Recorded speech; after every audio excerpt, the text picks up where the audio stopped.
कल मेरा एग्जाम है और मैंने कुछ भी नहीं पढ़ा। मुझे तो कुछ भी यही याद है कि मुझे एग्जाम में लिखना किस तरीके से है, क्योंकि मैंने अपना सिलेबस अच्छे से देखा ही नहीं है। तो यार अब मैं एग्जाम में पास कैसे हो सकती हूँ या कैसे हो सकता हूँ। तो आज की ये वीडियो आपके लिए बहुत ही मजेदार है, क्योंकि आज की वीडियो में मैं आपको बताने वाली हूँ कि बीए के एग्जाम में बिना पढ़े पास कैसे हो। जो भी बच्चे 2025 के एंड में नवंबर या दिसंबर में एग्जाम देने वाले हैं या 2026 में एग्जाम देने वाले हैं, 27, 28, 29 किसी भी ईयर में अगर एग्जाम दे रहे हैं तो उनके लिए आज की ये वीडियो बहुत ही मजेदार और इंटरेस्टिंग होने वाली है और साथ ही साथ हेल्पफुल भी होने वाली है। देखिए, कल आपका एग्जाम है और आपने कुछ नहीं पढ़ा। अब आप सोच रहे हैं कि कल जाकर मैं कॉपी में क्या लिखूंगा या क्या लिखूंगी। अब हमने जब कुछ भी नहीं पढ़ा है तो कॉपी लिखने का सही तरीका क्या है वो भी हमें नहीं पता। तो मेरे प्यारे बच्चों, एक बात मैं आपको बता दूं कि अगर आपने कुछ भी नहीं पढ़ा है और आपकी बहुत सारी प्रॉब्लम्स है, जैसे कि कल एग्जाम है मैंने कुछ नहीं पढ़ा। दूसरी प्रॉब्लम हो सकती है पूरे साल कुछ नहीं पढ़ा। बहुत सारे बच्चों की ये प्रॉब्लम हो सकती है कि यार हमें तो अपना सिलेबस ही अच्छे से नहीं पता। अब जब सिलेबस नहीं पता तो कल एग्जाम में जाकर हम क्या करें। तो चौथी प्रॉब्लम किसी बच्चे के साथ ये हो सकती है कि मुझे तो कॉपी लिखने का ही सही तरीका नहीं पता, तो अब मैं क्या करूं। और पांचवी बात कि प्रश्नों का उत्तर ही नहीं याद हमें, तो हम कल जाकर क्या लिखेंगे। मान लीजिए कि आपके एग्जाम में कुल 15 क्वेश्चन अगर आ रहे हैं, उनमें से 10 का उत्तर आपको नहीं याद है, तो हम क्या ही कहेंगे कि क्या आपको याद है, कुछ भी नहीं याद है। तो आप अपने प्रश्नों के उत्तर किस तरीके से लिखेंगे। तो वीडियो में बने रहिए एंड तक। मैं आपको सब कुछ बताऊंगी, ऐसा तरीका बताऊंगी, ऐसी टिप्स और ट्रिक्स बताऊंगी जिनको फॉलो करके आप भी अपने एग्जाम में बिना पढ़े अच्छे से पास हो सकते हैं। अब मैं ये तो नहीं कहूंगी कि आप बिना पढ़े 90 से 95% लेकर आ सकते हैं। अब कोई अगर आपसे ये कह रहा है कि आज की वीडियो में बताऊंगा कि बिना पढ़े 95% कैसे लाएं, तो ये तो फिर नामुमकिन है। क्योंकि देखो, बिना पढ़े अगर आप बस इतना जान ले कि हमें किन किन बातों को फॉलो करके अपनी कॉपी को भरना है और क्या लिखना है बिना याद रहे, तो आप इजिली 70 से 75 तक तो पा सकते हैं मेहनत करके। अगर आपने इन ट्रिक्स को सुन लिया, बहुत अच्छे से फॉलो कर लिया, तो आप 70 से 75% बिना पढ़े ला सकते हैं। और जो बच्चे बहुत अच्छे से नहीं फॉलो करेंगे तो वो 70% से आगे बढ़ ही नहीं पाएंगे। लेकिन देखिए, बिना पढ़े 70 से 75% लाना भी बहुत बड़ी बात है।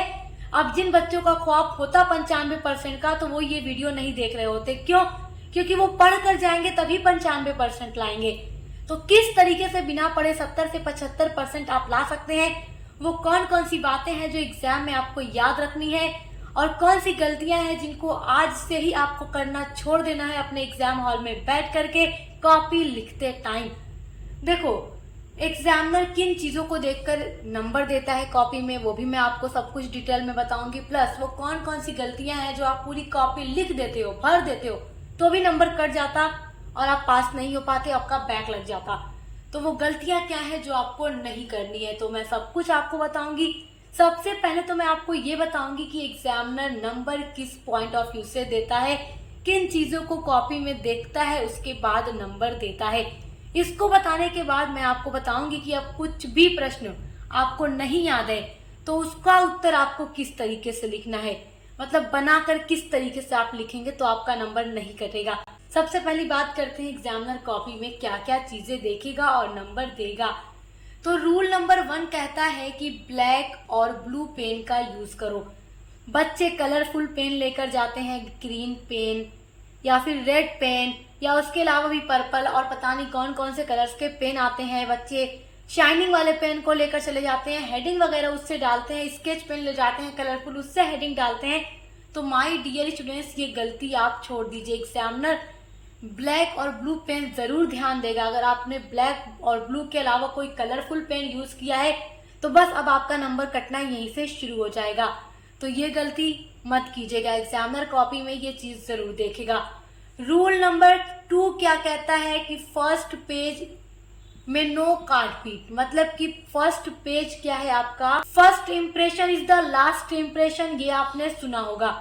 तो अगर पहला पेज ही आप बहुत ही गंदी राइटिंग में काट पीट कर लिखते हैं, आप कोई वर्ड गलत हो गया, आप उसको इस तरीके से कट करते हैं या ऐसे ऐसे कट करते हैं, तो आपका नंबर वहीं से कट जाएगा। एग्जामिनर कॉपी चेक करने के लिए पहला पेज ही खोलेगा और कहेगा बस ये बच्चा बेकार ही है, तभी तो पहला पेज कट कर दिया। अब इसको कॉपी लिखने का भी सही तरीका नहीं पता, फिर फौरन वो आपका नंबर काट लेगा अगर आपने आंसर सही लिखा होगा तो भी। तो पहले पेज में ये गलती मत कीजिएगा, आगे भी मत कीजिएगा, लेकिन पहला पेज तो एकदम नीट एंड क्लीन आपका होना चाहिए। रूल नंबर 3 कहता है कि हैंड राइटिंग को बेस्ट रखना है। अब जो बच्चा चाहता है कि बिना पढ़े मैं पास हो जाऊं, तो हैंड राइटिंग सुधारना शुरू कर दो, क्योंकि हैंड राइटिंग एक ऐसा हथियार है एग्जाम को पास करने का कि आप शायद न जानते हो।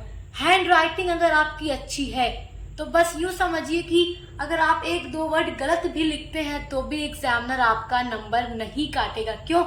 क्योंकि हैंड राइटिंग से टीचर इतना ज्यादा खुश हो जाता है, तो उसको लगता है कि इस बच्चे ने बहुत अच्छा लिखा है, बहुत मेहनत की है इसने लिखने में। देखो, बहुत बच्चे ना चीजों को सही नहीं लिखते, लेकिन उनकी राइटिंग अच्छी होती है, वो हेडिंग सही डालते हैं, पॉइंट्स में अपना आंसर लिखते हैं, तो ये सारी चीजें इफेक्टिव होती हैं और एग्जामिनर इन सब चीजों से इम्प्रेस हो जाता है। अब जैसे कि मैं आपको बताऊं, मेरी बात बहुत ध्यान से सुनिएगा। आपका एक प्रश्न पूछ रहा है कि मनोविज्ञान का विषय क्षेत्र लिखिए। अब मनोविज्ञान का विषय क्षेत्र आपको नहीं पता, या आप समाजशास्त्र पढ़ते हैं उसका विषय क्षेत्र आपको नहीं पता, राजनीति शास्त्र पढ़ते हैं उसकी प्रकृति आपको नहीं पता, तो आप क्या करेंगे? पहली चीज कि आपका जो प्रश्न पूछ रहा है, मान लो प्रश्न पूछ रहा है मनोविज्ञान का विषय क्षेत्र लिखिए, तो आप पहले ब्लैक पेन उठाइए या ब्लैक स्केच उठाइए, उससे एक प्यारी सी हेडिंग डाल दीजिए कि मनोविज्ञान का विषय क्षेत्र। उसके बाद ब्लू पेन उठाकर उसके नीचे एक लाइन छोड़कर लिखना शुरू कीजिए कि मनोविज्ञान के विषय क्षेत्र निम्नलिखित हैं। इस तरीके से डालकर आप पॉइंट्स में अपना आंसर लिखिए, जैसे कि नंबर 1 डालकर एक हेडिंग डालकर लिखना शुरू कीजिए। अगर आप हेडिंग नहीं डालते तो आप पॉइंट्स में लिखिए, दूसरा नंबर डाल के फिर कुछ लिखिए, तीसरे नंबर में भी आप इन्हीं दोनों बातों को एक में मिला करके लिख डालिए। लेकिन इन सब चीजों को एग्जामिनर देखेगा। अब मान लो कि आपको वैसे ही कुछ नहीं याद और आप कॉपी कैसे लिख रहे हो, पेज खोला, न हेडिंग वेडिंग का कुछ पता है, आपने बस लिखना शुरू कर दिया, इस तरह से भर भर के लिखना शुरू कर दिया, एग्जामिनर ऐसे कट कर देगा और आपको कितना नंबर देगा? अगर आपके 5 नंबर का उत्तर है तो वो आपको बस 1 ही नंबर देगा। और इस तरीके से जैसे मैं आपको बता रही हूँ, पॉइंट में हेडिंग डालकर लिखना, तो 5 नंबर का आंसर है। अगर आपने सही भी नहीं लिखा है, अगर इन सब चीजों को आपने फॉलो किया तो भी आपको 3 नंबर मिल जाएगा। तो अब देखिए, कॉपी लिखने का तरीका भी मायने रखता है एग्जाम में। तो अगर आपको कुछ नहीं याद तो इन सब चीजों को ध्यान में रखिए, और एंड में आपको बताऊंगी कि किस तरीके से आंसर को बनाकर लिखा जाता है। रूल नंबर 4 है कि शब्दों की सीमा का भी ध्यान रखें। अगर आपका आंसर कह रहा है कि 50 शब्दों में लिखो, तो आपको 50 शब्दों में ही लिखना है। एक बात याद रखिएगा, जो भी पेपर में इंस्ट्रक्शन दिए जाएंगे उनको ध्यान से पढ़िएगा। 50 शब्दों में उत्तर लिखना है तो 50 शब्दों में लिखिए, 100 में लिखना है तो 100 से एक वर्ड भी ज्यादा मत लिखिए, कम भी मत लिखिए। ज्यादा लिखेंगे तो भी उसका नंबर ज्यादा नहीं मिलेगा, जितने नंबर का है उतना मिलेगा। 100 नंबर का है, आपने 50 में ही लिख दिया तो आपका तब भी नंबर कट जाएगा। तो शब्दों की सीमा का ध्यान रखिए, और जो दीर्घ उत्तरीय प्रश्न होते हैं जो कि 500 शब्दों में लिखना होता है, उसको कभी भी 1 या 2 पेज में मत लिखिए, उसको कम से कम 3 से 4 पेज में लिखिए, तो आपको नंबर मिल जाएगा। अब मैम हम लिखेंगे क्या जब हमको याद ही नहीं है? तो वही बात आप बना बनाकर कई बार लिखिए, क्योंकि एग्जामिनर कॉपी भरी हुई देखेगा, राइटिंग देखेगा, हेडिंग देखेगा, और नीट एंड क्लीन होनी चाहिए, उस पर नंबर देगा, ना कि वो पूरी पूरी कॉपी को रीड करने जाएगा। इसलिए जो मेन पहली दूसरी लाइन होगी उसको आप सही लिखिएगा। जो क्वेश्चन आपका कह रहा है उससे मिलती हुई आपकी लाइन शुरू की होनी चाहिए आपके आंसर की। फिर बीच में आप क्या लिखते हैं उस चीज के बारे में वो उतना ध्यान से उसको नहीं पड़ेगा। तो ये सारी चीजें आप ध्यान रखेंगे तो आपको नंबर मिल जाएगा। रूल नंबर 5 है कि कोई भी प्रश्न आपको छोड़ना नहीं है। अब मैम अगर हमें कोई प्रश्न का उत्तर ही नहीं याद हो तो हम उसको कैसे लिखेंगे? तो आपको कीवर्ड पर ध्यान देना होगा। मैम अब कीवर्ड क्या होता है? तो आपका जो भी क्वेश्चन है, जो आपका क्वेश्चन है उसमें कोई ना कोई कीवर्ड जरूर होगा। जैसे मैं आपको बताऊं, एक प्रश्न बनाते हैं, चलिए देखिए।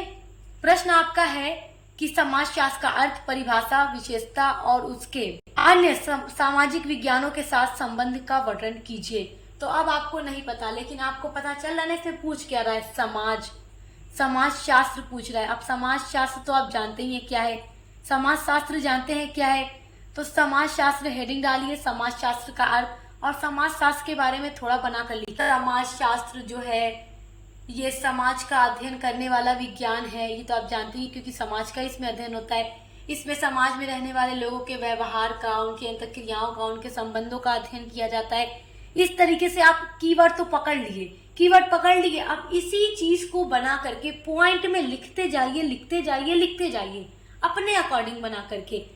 अब अगली उसी क्वेश्चन में अगली चीज क्या पूछ रहा है कि अन्य सामाजिक विज्ञान के साथ उसका क्या संबंध है, वो भी बताइए। अब अन्य सामाजिक विज्ञान का नाम तो आपको पता होगा, जैसे राजनीति शास्त्र है, अर्थशास्त्र है, उसके अलावा इतिहास है, ये सारे क्या है, मनोविज्ञान है। तो इनका समाजशास्त्र के साथ क्या संबंध है, आप क्या करेंगे। सभी सब्जेक्ट के बारे में थोड़ा बहुत तो आपको पता ही होगा कि मनोविज्ञान में मन का अध्ययन करते हैं, राजनीति शास्त्र में राज्य का अध्ययन करते हैं, राज्य से रिलेटेड चीजों का अध्ययन करते हैं, इतिहास में क्या अध्ययन करते हैं, जो चीजें बीत चुकी हैं अतीत की, उसका अध्ययन करते हैं। कुछ मत लिखिए, बस हेडिंग डाल के उन चीजों के बारे में थोड़ा थोड़ा बना कर लिख डालिए, नंबर मिल जाएगा। एग्जैक्ट चीजें नहीं याद है, बेसिक चीजें तो जानते हैं ना। सक्सेस मास्टर पॉइंट को सब्सक्राइब कर लीजिए, हर एक चीज आपको पता चलती रहेगी कि कुछ नहीं याद हो तो भी बनाकर कैसे लिखें। आई होप कि ये आप समझ गए होंगे कि किस तरीके से आंसर को बनाकर लिखना होता है। अब जो लास्ट बात कहकर मैं आपके साथ ये वीडियो खत्म करना चाहती हूँ वो ये है कि वो कौन सी गलतियां हैं आपको एग्जाम में नहीं करना है कॉपी लिखते टाइम। पहली चीज कि आपको अपने हेडिंग में डिजाइन नहीं बनाना। बच्चे हेडिंग लिखने के बाद उसमें इस तरीके से दिल वगैरह, स्टार वगैरह बनाकर आते हैं, वो मत बनाइएगा, सीधे से 2 अंडरलाइन कर दीजिएगा। पहली गलती तो ये आपको नहीं करनी है। न्यू पेन का यूज नहीं करना है एग्जाम में, वही पेन यूज कीजिए जो आप पहले जिससे लिख चुके हैं। नया पेन अक्सर रुक रुक कर चलता है और लिखने में टाइम लग जाता है, जिससे आपका टाइम निकल सकता है। ये गलती मत कीजिएगा। जेल पेन का यूज मत कीजिएगा, उसके अलावा ब्लेड या व्हाइटनर का प्रयोग मत कीजिएगा। और जो भी उत्तर आप लिख रहे हैं उनमें शब्दों को बहुत दूर दूर मत लिखिएगा। बीच की गैपिंग आपकी इतनी होनी चाहिए, ये नहीं कि एक शब्द यहाँ तो एक शब्द यहाँ, बीच में इतना गैप रख दिया। तो इन गलतियों को अभी से रोक दीजिए। बच्चे कॉपी भरने के चक्कर में इतना दूर लिखते हैं तो आप एग्जामिनर को पागल नहीं बना सकते। एग्जामिनर समझ जाता है कि बच्चे को नहीं याद है, ये कॉपी भर रहा है। तो इसलिए इन सब चीजों को ध्यान में रखकर ही अगर आप एग्जाम में जाते हैं तो बिना पढ़े भी आप 70 से 75% आसानी से लेकर आ सकते हैं। तो उम्मीद करती हूँ वीडियो बहुत ज्यादा मजेदार और इंटरेस्टिंग लगा होगा, साथ ही साथ हेल्पफुल भी। तो वीडियो को लाइक, कमेंट, शेयर कीजिएगा। चैनल को सब्सक्राइब करना मत भूलिए, क्योंकि यहाँ पर आपके बीए के हर एक सेमेस्टर की क्लासेस न्यू सिलेबस के अकॉर्डिंग कराई जाती हैं। अब मिलते हैं अगली वीडियो के साथ।